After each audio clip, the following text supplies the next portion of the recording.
I had been hired to stop bleeding, not start a war, but the clock did not care what my contract said. Rotor wash lived inside the cabin. It pressed on my eardrums, on my teeth, on the thin skin behind my eyes. The bird vibrated in a heavy shudder that made the straps bite deeper with every breath, webbing cutting my pelvis like a vice. Heat pooled under my vest. Dust rode the recycled air, grit against my tongue. Trip sat opposite me, crew chief forward left.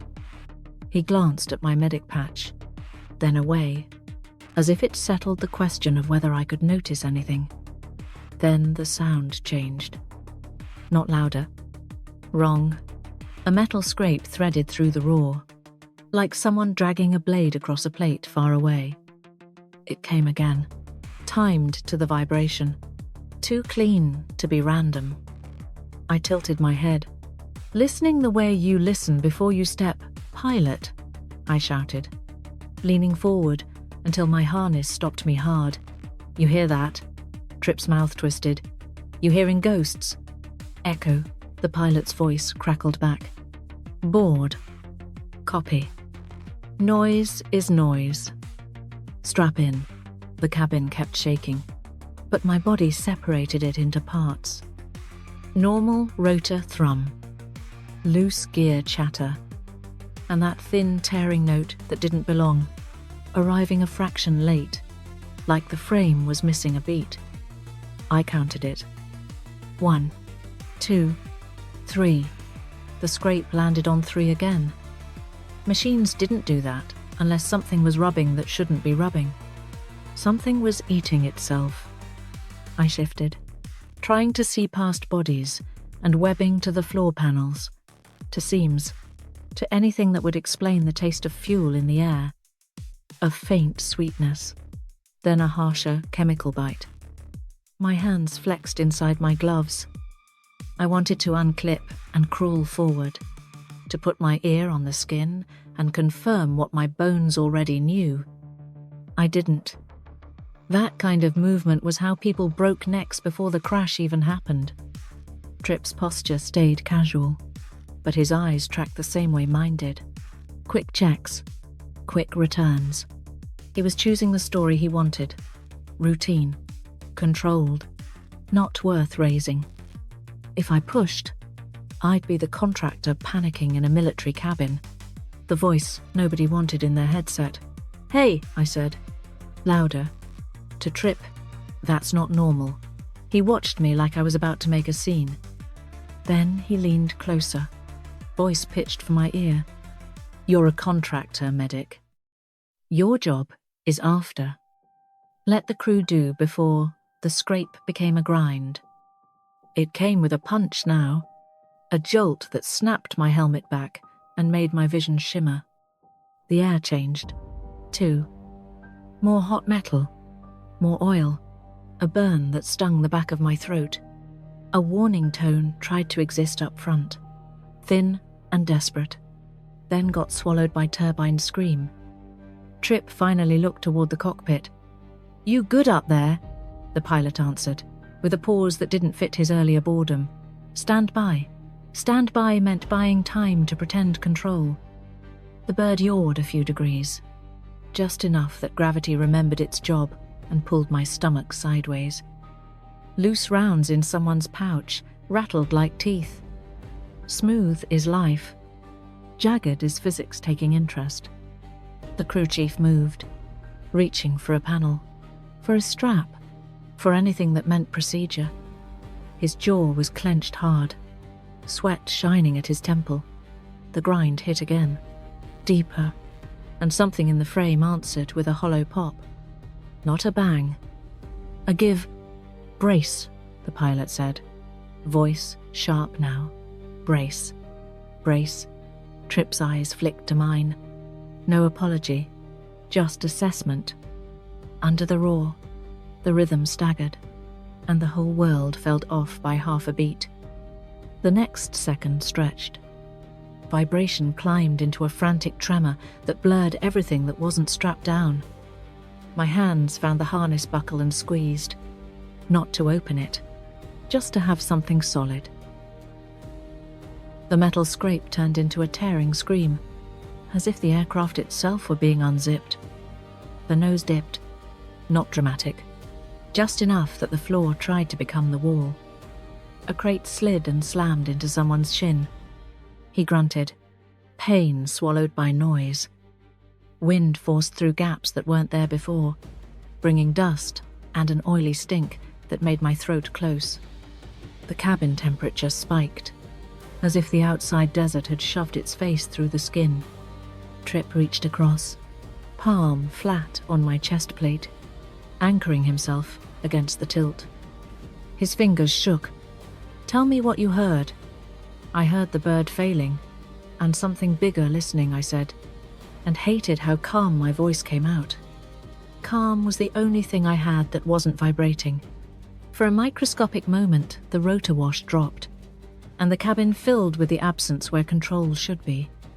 The silence hit like a punch. In that empty air, I felt the weight of every choice I'd made to stay quiet. Then gravity took over, and the world started falling forward. Snap. Silence. Buzz. Silence was the first injury. The rotor wash vanished and left a ringing void that made my stomach heave. My helmet was still on, but the world sounded far away, like I'd been dropped underwater. Then noise came back in pieces. A crack. A snap. Dirt spitting. Someone choking on dust. A man's breathing hitched beside me, wet and fast, then stopped, as if the air had been shut off at the valve. I tried to move, and found the harness twisted, biting my ribs. Heat pressed down. Sand ground between my teeth. I blinked grit out of one eye and saw a shadow on the floor that wasn't a shadow.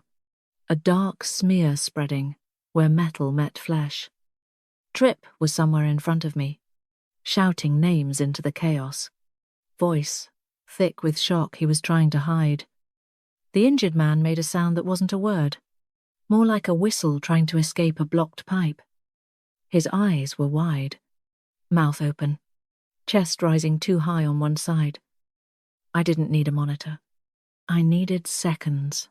"Hold him," I said, and hated how small my voice sounded in the open air. Something cracked again. Closer. Dirt jumped. The kill box had found us, and the only clock that mattered was the one inside his lungs.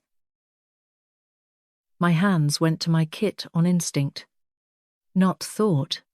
Not prayer. Fingers remembered plastic and Velcro, even while my ears tried to map distance by sound. I found the 14-gauge catheter by feel, the thick barrel heavy and stupidly simple in my palm, like a promise with teeth. Trip dropped to a knee near the man's head, body angled to make himself smaller without thinking about it. He looked at me and then looked away, the same reflex from the cabin, as if acknowledging me would make this real. I kept my eyes down and let rank evaporate. Someone behind us screamed for cover. Someone else screamed a name. The ground smelled like hot dust and spilled fuel, sharp enough to burn. I had been hired to stop bleeding, not start a war, but the clock did not care what my contract said. The SEAL kept shouting my job title as if it was an insult. Then a prayer. "Medic." "Move," he yelled. "Just a nurse," someone muttered. My hand found the 14-gauge needle, chose a rib space by feel, and pushed. A hiss answered, loud in my ears despite the gunfire. The man's eyes cleared enough to find mine. Air moved again. It wasn't peace. The hiss wasn't peace. It bought time. A thin snake of sound that made every head turn, because it was different from cracks and snaps. It was human. It was a body deciding not to quit yet. "Just a nurse," someone muttered, then stopped. Trip's face tightened. Not awe, not worship, just the ugly realization that the contractor he'd been dismissing had just changed the math. He shifted closer, one hand braced near the man's shoulder, the other hovering, like he didn't trust himself to touch anything. His eyes flicked over my hands, over the catheter, over the blood that had found my glove and turned it slick. The man coughed, a wet bark that sprayed warm mist against my wrist. Copper and iron filled my nose. His breathing was still wrong, still shallow, but it existed. The dark smear under him thickened, slow as syrup, and I knew it could stop being slow any second. A crack snapped overhead, and a chunk of metal pinged off the wreckage. I ducked without thinking, shoulders curling around my work like I could shield air itself. Sand stung my cheek. My pulse hammered so hard it blurred the edges of sound. "Move," Tripp said, voice flat. Not an order to me. An order to the universe. We can't stay here. I pressed my forearm into the dirt to steady my hand. Not to do more, just to keep what I'd done from unraveling. The injured man's fingers clamped around my sleeve with a strength that didn't match his face. Panic had its own fuel. "Look at me," I said, keeping my words short because long words were how people died in confusion. His gaze caught and held for half a second. That half second was enough. Somewhere, a radio hissed nothing but dead air. Tripp hooked an arm under him and dragged, careful and brutal at the same time, pulling him toward a lip of broken ground where the sound changed, where snaps went duller. I scooped my kit and crawled after them, knees scraping, mouth full of grit. The catheter in my glove felt like a brand. Behind us, the wreck gave a groan, metal settling, the smell of burning insulation rising like a warning. Somewhere close, a new sound pushed through the noise, low and steady, not gunfire, not wind, footsteps, tires, something coming with weight and purpose. Tripp looked back once, and the look wasn't fear. It was calculation. "Get him up," he said. "Now, nurse liability here." Snap. Silence. Buzz. The sound that had been coming for us turned into a snap right over my head, and the dirt in front of my face jumped like it was alive. I didn't see the gunner. I heard him. The difference mattered, because hearing didn't give you a place to aim at, only a direction to die from. Tripp hauled the wounded man another foot, and the drag made a wet, gritty scrape that felt obscene in the middle of that soundscape. The man tried to help and couldn't. His breathing stayed shallow, each inhale a small theft. The hiss I'd bought him was still there, faint under everything, and it made the whole scene feel timed, like we were moving through a metronome that didn't care about courage. Another snap cut close. I flinched, not from fear, but from the brain's reflex to duck when air gets sliced. The wreck groaned behind us, metal settling, and I understood the geometry. Open ground, broken cover, pressure from one angle that we couldn't outweight. Tripp pinned with wounded. Signal strongest here. If we stayed, we got sorted by sound. If we moved, we got sorted by motion. Tripp's voice came to me low, not a speech, just a fact. He told me we were pinned and running out of cover. He didn't say what he needed from me. He didn't have to. My hands were already empty of comfort and full of decisions. I crawled to the lip of broken ground with my elbows and knees, grit grinding into my skin through fabric. The air tasted like burned wiring and powdery concrete. Heat pressed down, and my bruised shoulder throbbed with each shift of weight. The wounded man made a thin noise, half cough, half plea, and then swallowed it, as if he understood he was taking up oxygen that belonged to everyone. Tripp and the others were doing what they could without making it look like doing. Small moves, small signals. Nobody was heroic. Everyone was trying not to get taken apart. The snaps kept coming in a steady rhythm that wasn't random. The gunner was disciplined. The worst kind. I felt the moment the team's eyes slid to me again. Not dismissive this time. Not admiring. Assessing. A contractor medic was supposed to work on people, not on problems like this. But problems didn't care what your badge said. The Mk-12 was close, passed back through hands with no ceremony, just necessity. When it reached me, it felt heavier than its weight. Not because of romance, because it meant I was about to cross a line I couldn't uncross. I touched the scope turret and heard the tiny click-click under my thumb, almost laughable against the chaos. The click was private. It was mine. The world narrowed to breath, dust, distance guessed by sound and angles. I made a decision about range, the way you made a decision about a tourniquet. Fast, ugly, with consequences baked in. The next snap came, and I timed myself to the gap after it. Not smart, just survival. I drew a breath that tasted like grit and held it long enough to steady my hands without turning it into a ritual. My cheek found stock. My shoulder found the bruise from the crash and complained immediately. I ignored it, because pain was a story you told later. Through the optic. Shapes were smears and heat shimmer. But the pattern was there. A rhythm. A return. A slight pause where confidence lived. The gunner wasn't visible so much as implied. Like a missing tooth you kept tonguing. I committed. One shot. Not a flurry. Because flurries were panic, and panic was loud.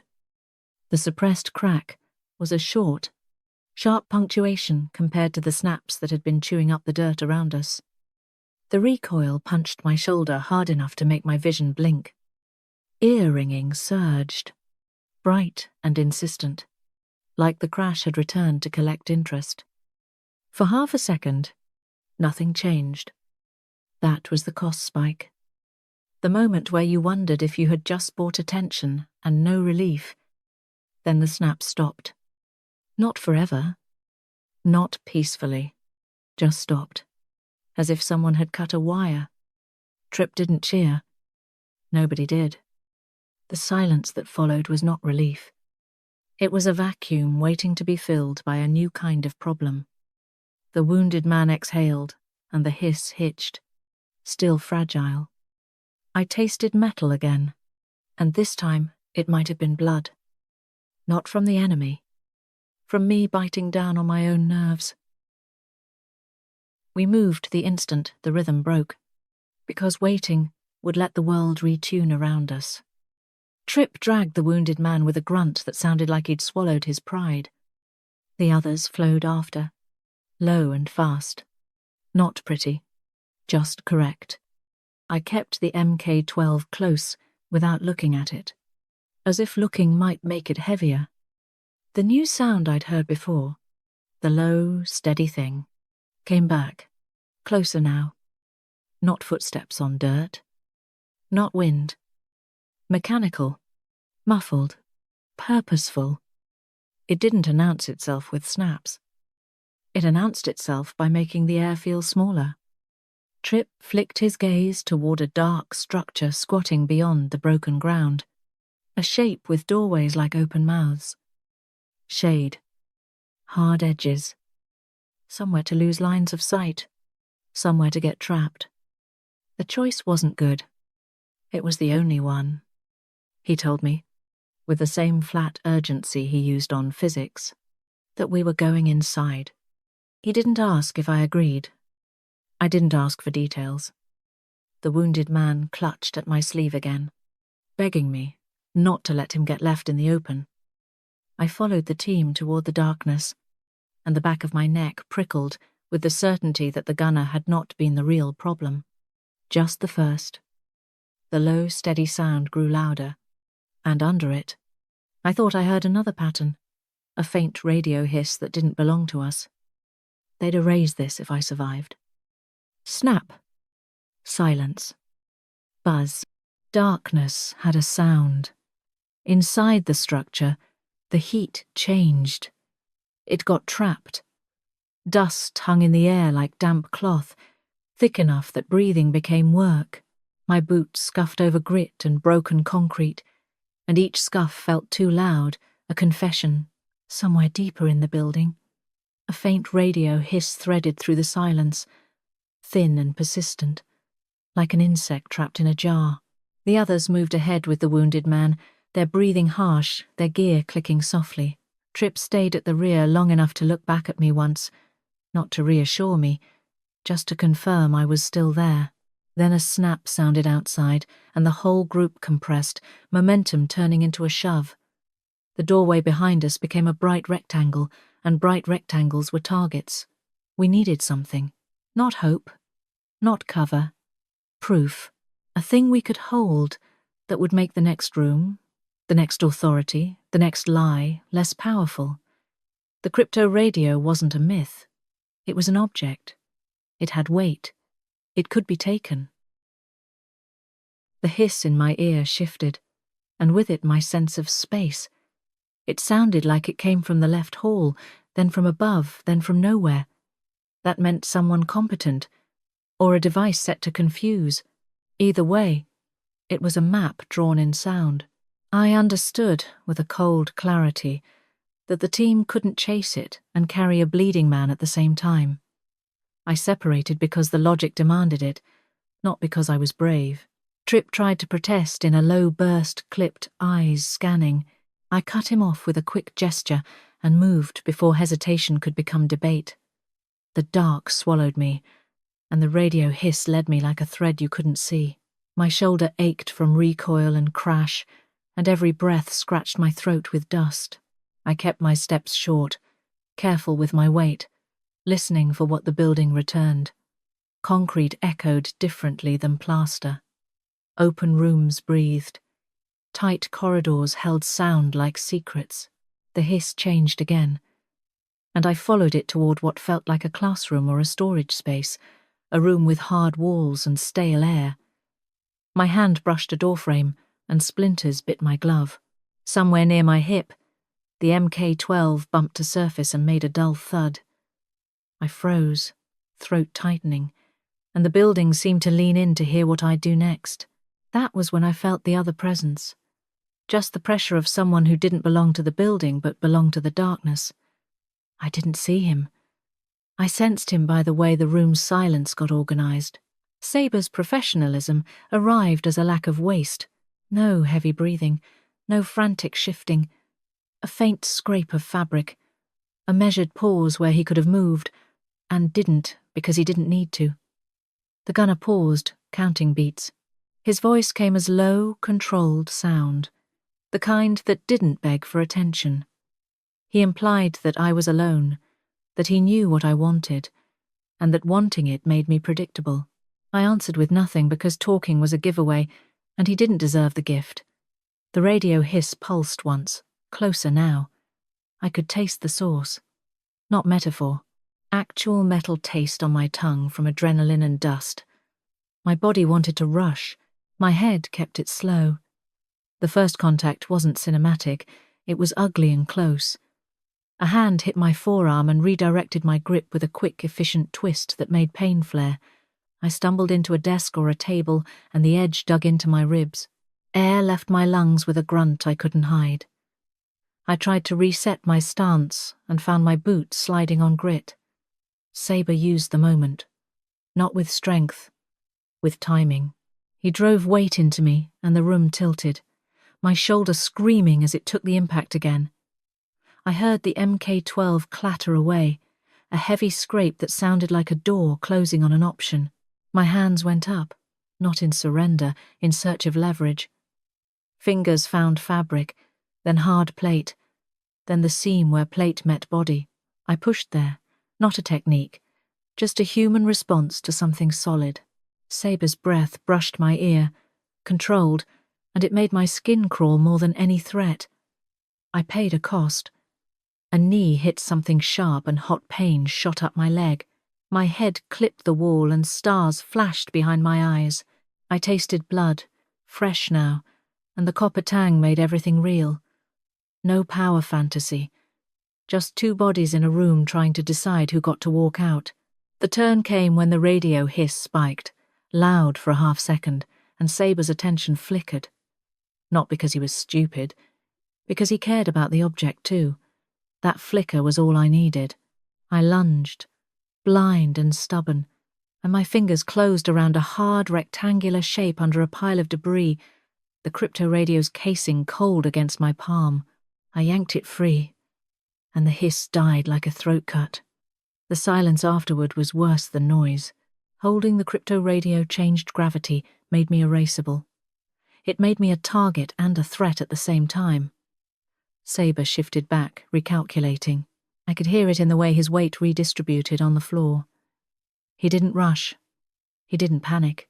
He simply adjusted, as if we'd both agreed this was now the real fight. My ribs ached with every inhale. My knee throbbed. My shoulder felt like it was full of sand.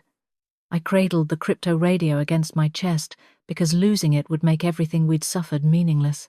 The plastic edge dug into my sternum. It was proof, and proof always hurt. Outside, the snaps resumed. Farther now, searching.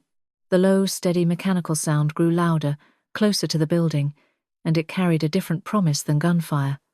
Containment. Retrieval. Somebody coming to clean up. Tripp's voice reached me faintly from the corridor, urgent, calling me back. I started to move, and Saber moved at the same time, shadowing my angle, not chasing, herding. He wanted me to run into a mistake. I backed toward the doorway with the crypto-radio tight in my grip, and the building's darkness seemed to shift, making exits feel smaller. The low, steady sound outside stopped, then started again nearer, as if it had found the building and approved of it.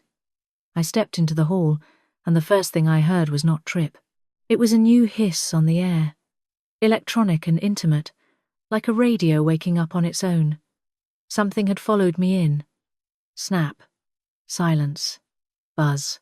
The first thing that found us was sound, not mercy. Rotor wash hammered the ruins like a fist, close enough to rattle grit off shattered concrete, far enough that it turned every voice into a torn strip of noise. Metal somewhere complained in short, tortured squeals as the aircraft flared and corrected, and the noise hit my teeth and made them ache. My hands chosen that moment to start shaking. Not a fine tremble. A betrayal. Tripp's mouth moved at me in quick, clipped directions, mostly swallowed by wind. I read the shape of his words and the urgency in his eyes. Move, now, while the sky was looking at us. The wounded man's breathing had a wet edge to it, and each breath sounded like the last coin in a pocket. The team dragged him in a rhythm that wasn't graceful, just stubborn. I kept the crypto-radio tight to my chest, wrapped in my own body heat, as if that could make it invisible. The bird banked again, and the wash shifted from pressure to slap, sandblasting exposed skin. It sounded like someone shredding cardboard inches from my face. Something loud cracked behind us, and everyone flinched the same way, shoulders tightening around pain. The extraction window was never a doorway. It was a narrowing throat. I watched Tripp do the math without saying it. He kept his head up, his jaw locked, and he counted bodies like a man counting liabilities. His glance snagged on my hands when they spasmed again. He didn't ask if I was okay. He marked it. A human stutter at the wrong time meant a dropped object, a delayed decision, a death filed under unfortunate.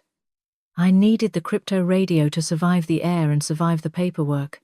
I slid it under my plate carrier, between fabric and bruised sternum, then tucked the edge deeper under a folded gauze packet so it would look like medical clutter.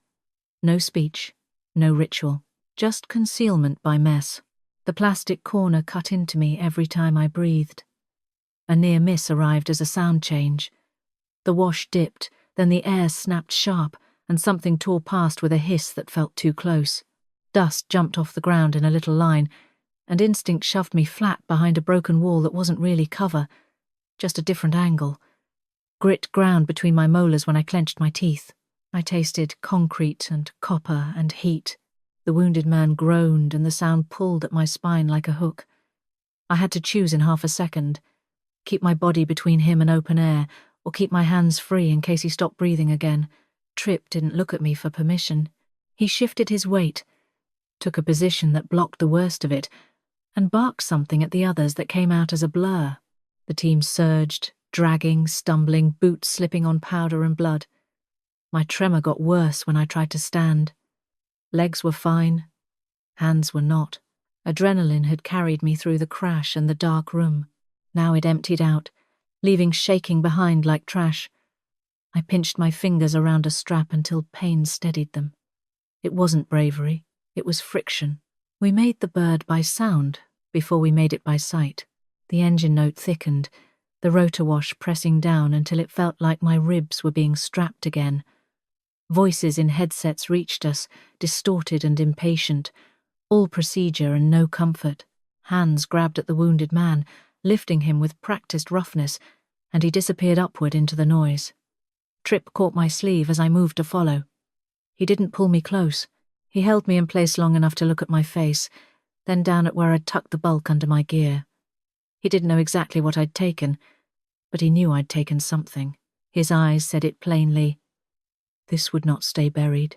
In the wash, in the grit, with my heart still hammering inside my ears, I understood the shape of the next fight. No more dark rooms where pain decided things fast. The next room would smell like disinfectant and cold plastic. The next threat would wear rank and paperwork and a smile that never reached the eyes. The aircraft lifted, and the ground fell away, and I realized survival was about to become a legal argument. Wash. Snap. Grit. The lock clacked like a verdict. Not a dramatic slam, just a tight mechanical bite that said the door didn't care if I was tired or hurt or useful. White light hummed above me, steady and clinical, and it flattened everything. The room smelled of filtered air and disinfectant, the kind that promised cleanliness and delivered nothing but headaches. The chair was metal with a thin pad that didn't count as kindness. It bled cold through my pants and into my thighs, and the chill made my bruises feel sharper. My hands had stopped shaking in the helicopter. They started again here, small and stubborn, as if my body knew the difference between danger you can see and danger you have to sign for. A voice outside the glass talked, then the door opened, and Commander Voss walked in like he'd been built for rooms without windows. He didn't ask how I was. He stated in calm lines that I was on a legal hold. The term landed heavy, like a weight set on my sternum. I watched his eyes, not his mouth. His eyes kept scanning for the part of me that would break. Voss set a folder on the table without looking at it. Paper as a weapon. The table was bolted down. The air felt the same. Every surface was designed to stay put while you slid. He explained that survivals created questions. Questions created liability. Liability created containment. He never raised his voice. He didn't need to. The fluorescent hum did the shouting for him. Silence followed each sentence. A gap wide enough for me to confess to whatever version of myself they needed. It pressed on my chest the way Rotor Wash had, only colder. I kept my breathing shallow and even, let the ache in my ribs ride in the background. The crypto radio sat where I'd hidden it, and I could feel its edge against bruised skin with every pulse, proof digging in like a splinter. Voss's gaze flicked down for a fraction of a second, just long enough to tell me he knew I had something. He didn't ask. He waited. Waiting was a tactic the system never got tired of. I wondered what they wanted from me now that I hadn't died neatly. The door opened again with the same indifferent sound, and a man stepped in like he'd been invited to ruin my week. The architect didn't look like a war story. He looked like a polite threat in a clean shirt. His presence changed the room's temperature without changing the thermostat. He nodded once, as if acknowledging an asset being inspected. Voss spoke to him in low lines, laying out facts the way you lay out evidence. Crash, casualties, a contractor who shouldn't have been there, a medic who didn't behave like one. The architect listened with a slight tilt of his head, the kind people use when they're pretending to be patient. He didn't apologize. He didn't offer warmth. He didn't need to be loud to be dangerous. I let them build their story until it sounded complete enough to trap me. Then I moved. Slow, deliberate. I reached under my carrier and pulled the crypto radio free, plastic against skin. The room's hum seemed to shift. I set it on the table between us with a small, controlled thud that felt louder than gunfire. Proof doesn't beg. It just sits there. For the first time, Voss's face changed. Not shock, calculation. His eyes narrowed, and the silence that followed thickened, pressuring a confession that didn't come. The architect leaned forward a fraction, not eager, just attentive, like a man watching a lockpick itself. "Where did you get it?" Voss asked, voice tap-water cold, pen tapping mildly. I didn't explain what it was in a speech. I didn't need to. The object did the talking. The drive exposed their surveillance net. Containment settled into the room like dust. Utility recognized, liability still present. I understood, with the calm clarity of someone who'd heard metal tear in the sky, that they weren't deciding if I lived. They were deciding what my life would cost. The architect held the silence so long it became an offer without words. In that quiet, I felt the next chain forming around my wrists. Snap. Silence. Buzz. Morning was supposed to sound different. Less rotors, less metal, less men deciding my value by what I carried. The city gave me a low electrical hum and distant engines and a thin layer of birds that didn't commit to singing. It should have felt like release. It didn't. Something in the background kept repeating, a small pattern that didn't belong to weather or traffic. It was the same rise and drop in noise, like a looped file played too softly to notice on purpose. I caught it when a bus coughed past, and the echo came back wrong. Not wrong in a dramatic way. Wrong like a record with a scratch you only hear once you've heard it. A delay so small my brain hesitated, a synaptic gap where processing failed before reality rushed back in. My ribs argued each time I breathed in too deep. My shoulder stayed warm with old impact. My body remembered the desert even if my eyes had traded it for pavement. As I walked, a brief, sharp smell slid through the air, like ozone after a cheap charger overheats. It vanished fast. It didn't belong to sunlight. It belonged to something plugged in and awake. I kept going anyway, because stopping would have made me a message, and I couldn't afford to be readable yet. They didn't escort me out with ceremony. No apology. No handshake. No speech about service. A signature. A nod. A door that opened because a system decided I was more useful moving than boxed. The architect's choice was clear without him saying it. I was being let loose to see who followed. The question wasn't whether there was a tether. The question was how they planned to pull it tight, and what they wanted it wrapped around. Tripp waited where the curb was cracked and the shade didn't help. He looked like he hadn't slept, but he stood like he still had orders under his skin. He spoke low, careful, eyes never stopped scanning. He asked what they told me, what they took, what they gave back. He didn't reach for me. He didn't soften his eyes. He kept his distance like it was discipline, not coldness. I answered in the shortest version that still counted as truth. I told him they released me under conditions I hadn't heard yet, because conditions were often written later. I told him the room had priced me in silence. I didn't mention how the silence had felt like a blade laid flat on my throat. Tripp watched my hands. He noticed the faint tremor that came and went, not fear, just the body draining its last surge. His expression shifted into something practical, liability and asset, measured and filed. A car rolled by too slow for the lane and too smooth for the neighborhood. The engine note was clean. The same clean note returned again, 3 minutes later, from the other direction. When it passed the second time, the sound of its tires hit my ears, and then, after that tiny scratch of time, it arrived again in my head as if my brain had corrected itself late. The blink's fraction. I watched the driver through the glare. Sunglasses. Neutral posture. Not trying to look like anything. Tripp followed my gaze, then looked away on purpose. He understood what witness meant. He didn't need to announce it. His jaw tightened as he spoke about how this was a leash, how the leash was intentional, how pretending not to see it would only make it tighten faster. The city's hum kept pressing against us, and the faint ozone smell came back when a van idled at the corner with its rear doors shut like clenched teeth. The turn wasn't a brave decision. It was a math problem solved with nerves. If they wanted me to walk a straight line so they could measure who touched me, then I had to become a shape that invited contact. I couldn't cut the tether by running. Running would prove their point.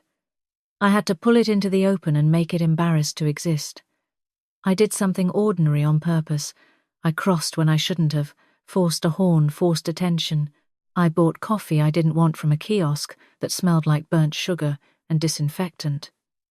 I made my movements slightly clumsy, like I was still bruised and distracted, because I was. I let the strap of my bag slip enough to show a corner of plastic wrapped in a plain evidence sleeve. Not labelled, not explained, just visible in the way a secret becomes bait. Tripp didn't react. He stayed a half step behind me, anchor and witness, letting my choices look like my choices. The car drifted into view again at the end of the block. Same engine note. Same slow patience. No dramatic swerve. No coincidence. Just repetition.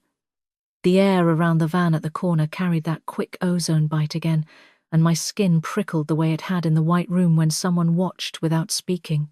I turned into a narrow side street where the buildings leaned close and sound bounced like trapped breath. My footsteps became a loud, private thing. I listened. The city answered. Then, a blink's fraction late, it answered again.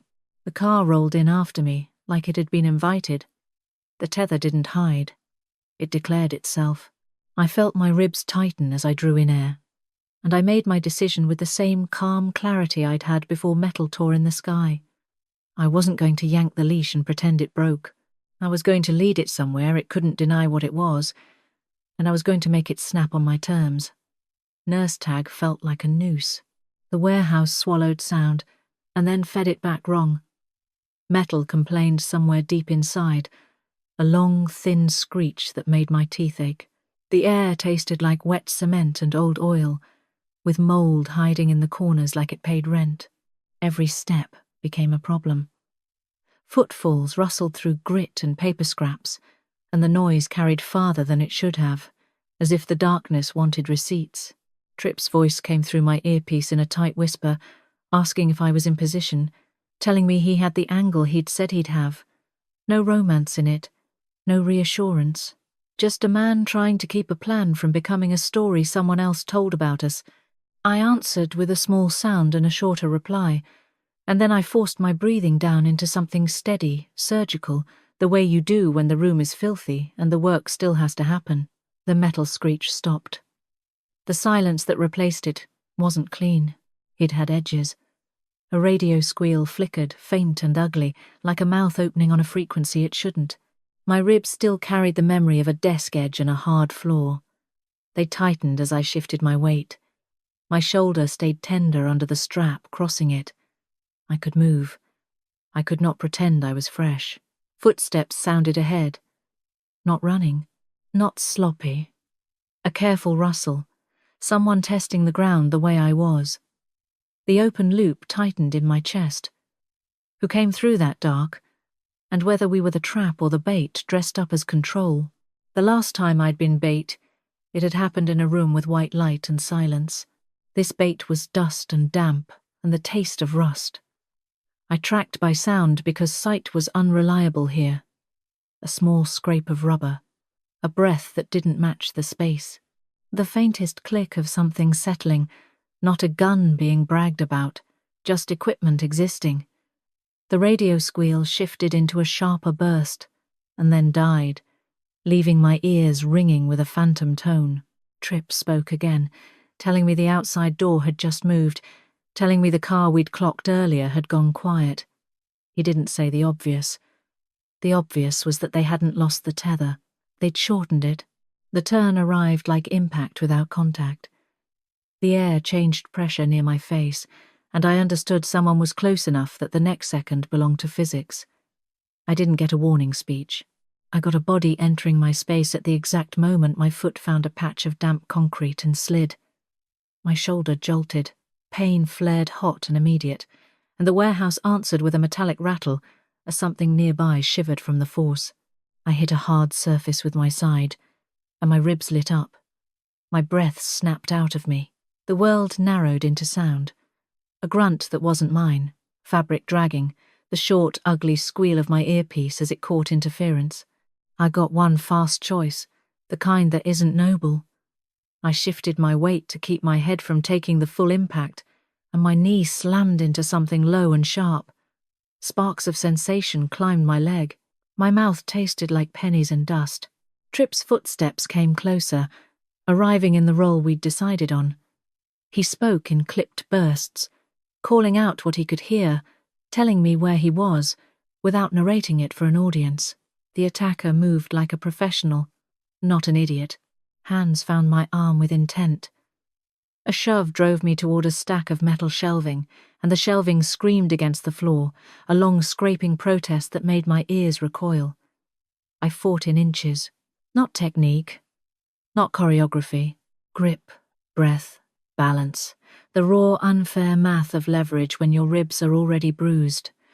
My shoulder buckled once, and the pain was bright enough to wash my vision white. I heard my own breath turn thin and fast. My earpiece squealed again, louder now, and behind it was a pattern, a familiar electronic intimacy that didn't belong to our gear. A signal waking up as if it recognized me. That was the tell. Not a face, not a logo. A presence in the noise, the way the warehouse's silence had a lie shape. The tether wasn't just a car and a watcher, it was a node, something listening close enough to breathe with us.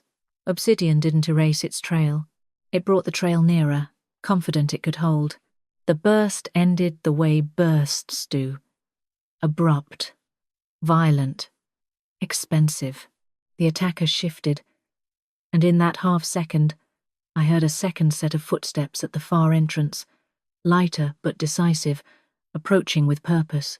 Tripp stopped short of my shoulder, not grabbing me, not hauling me like baggage. He held position and spoke in clipped words that told me the door had opened again. A shape hit me from the side before I could reset. The impact drove air out of my lungs and sent a sharp objection through my ribs that felt like bone arguing with muscle. My ears rang with a high, thin tone that turned the warehouse into a bell. I tasted damp mold and grit as my face scraped past concrete dust. In the ringing, under the radio squeal, I heard it. The calm, close, electronic intimacy, like a device coming online in the dark, intimate as breath. And with it came the certainty that the thing following me wasn't outside anymore, not Fear the Node breathing with us. Someone had brought Obsidian to the door. Snap. Silence. Buzz. The room was so quiet it felt rented, paid for. The air had no smell, which made my spine go cold like the building had forgotten humans existed. A single sheet of white paper sat in the center of the table, clean enough to be obscene. It looked like a contract and a blade at the same time. My ribs still argued with every inhale from the warehouse, and the high, thin ring in my ears kept trying to fill the silence with its own version of truth. A laptop waited beside the paper. When the lid opened, the hinge made a small, decisive click. It sounded like a gavel that didn't need an audience. The light from the screen didn't warm anything. It just illuminated. Across from me, faces arranged themselves into neutrality, the way people in power do when they want to pretend this is normal work. I kept my hands flat on the table so no one could call the tremor a confession. They weren't here to ask what happened. They were here to buy what I knew and to invoice me for surviving. Commander Voss sat with a folder that never got opened. The folder was the point. The architect sat as if the chair belonged to him, polite in the way a lock is polite. He didn't soften his eyes. He didn't offer anything that could be mistaken for kindness. Somewhere behind the glass, A presence stayed just out of the center of attention, like a shadow that had learned to file paperwork. The ghost consultant, their technical handler. I didn't see a uniform. I saw someone who had survived enough meetings to stop pretending they mattered. Voss laid out the choice in clipped lines. Containment, cooperation, a controlled narrative. Then he dropped the short threat, almost bored. A MAD promise, the kind that didn't need details to land. If I tried to go loud, they would go louder. If I tried to disappear, they would make sure I did it permanently and cleanly, the kind of clean that never shows up on camera. They slid the white paper an inch closer. It wasn't an invitation. It was a closing distance. I didn't sign. I reached into my bag and pulled out the thing they couldn't rewrite.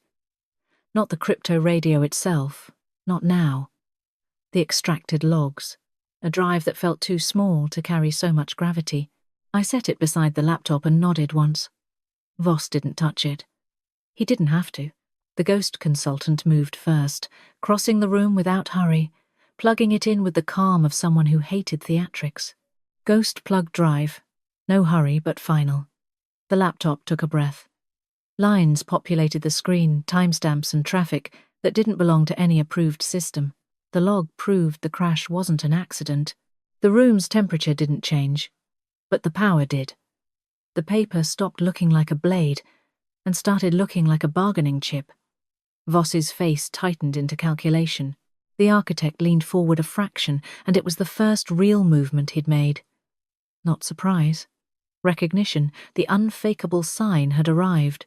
Quiet discipline settled over them like dust. No one congratulated me. No one praised survival. They simply adjusted the shape of the cage to fit the new leverage. The architect's voice came as controlled, even sound, polite questions in his tone, asking what I thought I was buying with proof. I let the silence answer first. My breath scraped shallow around bruised ribs.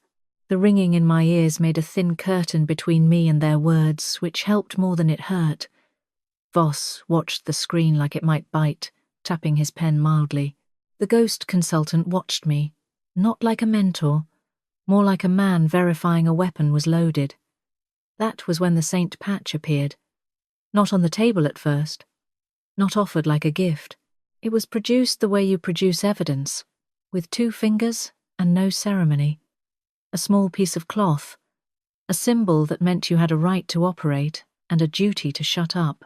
Voss placed it beside the white contract and stopped short of calling it freedom, using bureaucratic euphemism. I understood the move. A leash you could wear on your sleeve. A pass that came with a tether. The architect held the silence again, long enough to price my life without speaking. I didn't reach for the patch. I just looked at it and felt the invisible line tighten anyway. I'd sworn never let paperwork decide who bleeds. Snap. Silence. Buds. The crowd moved like surf, shoulder to shoulder, indifferent and hungry. It pressed against my ribs and made each breath a small negotiation. Somewhere in the noise, a hiss repeated, soft enough that no one else flinched. It wasn't a song or a siren. It was a pattern. I kept my head down and let the grey hoodie do the disappearing for me, fabric brushing my bruises like it didn't care what I'd paid for it. The city didn't feel like safety. It felt like a larger room with more exits and more cameras. My ears still carried a faint ring, and it blended with street sound until I couldn't tell what belonged. The Saint patch sat hidden under layers, not touching skin, not comforting, a symbol that promised access and consequences in the same stitch. If I was free, why did every step feel timed?